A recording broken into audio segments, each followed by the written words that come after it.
I was 23 when I met Micah. He was 28, quiet, magnetic in a still sort of way. He had this calm energy, like a lake untouched by wind. Our connection wasn't dramatic. It just happened, effortlessly. The kind of love that sneaks in softly, like a song you've always known, but only just remembered. In the beginning, I felt like I'd found someone who truly saw me. He wasn't big on words, but when he smiled at me or touched my shoulder as he passed by, it felt like we were speaking our own private language. And for a while, I told myself that was enough.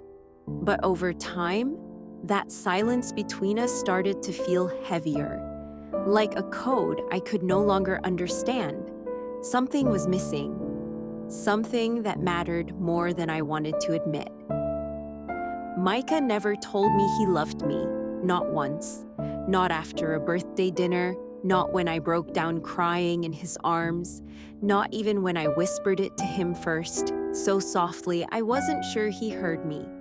He just smiled, kissed my forehead, and said, "You know how I feel." But I didn't. I really didn't. I started noticing how he dodged anything emotional, how every conversation that got a little too real would end with, "Let's not overthink it."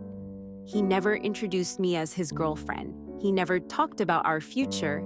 He never said we, only you and me. It was like I was a guest in his life, never a part of it. One night, I lay awake staring at the ceiling, listening to the silence.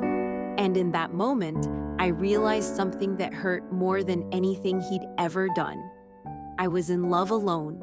And Micah, he was just comfortable.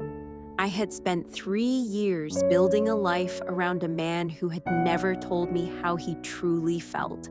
Not in words, not once. And in that silence, I had filled the gaps with hope. When I left, it wasn't dramatic. There were no slammed doors, no screaming matches. It was just a quiet afternoon. I looked at him and said, "You've never told me you love me." He blinked, looked away, and repeated the same words I'd heard so many times. "You know how I feel." I smiled, but it was the kind of smile that comes after solving a riddle and realizing the answer doesn't make you happy. "That's the thing," I said. "I don't." It's been months since then, and I don't hate him. I don't even really miss him.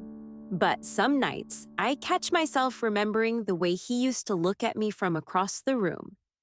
And I wonder why the words never came, not even once. But I've come to understand something now, something I wish I'd learned sooner. Love isn't just felt, it's spoken, it's named, it's claimed. And if someone can't give you that, no matter how tender their touch or how familiar their presence, you deserve more. I walked away without ever hearing the words I wanted most. But in doing so, I said them to myself, and that was enough. I love me, and that's where it begins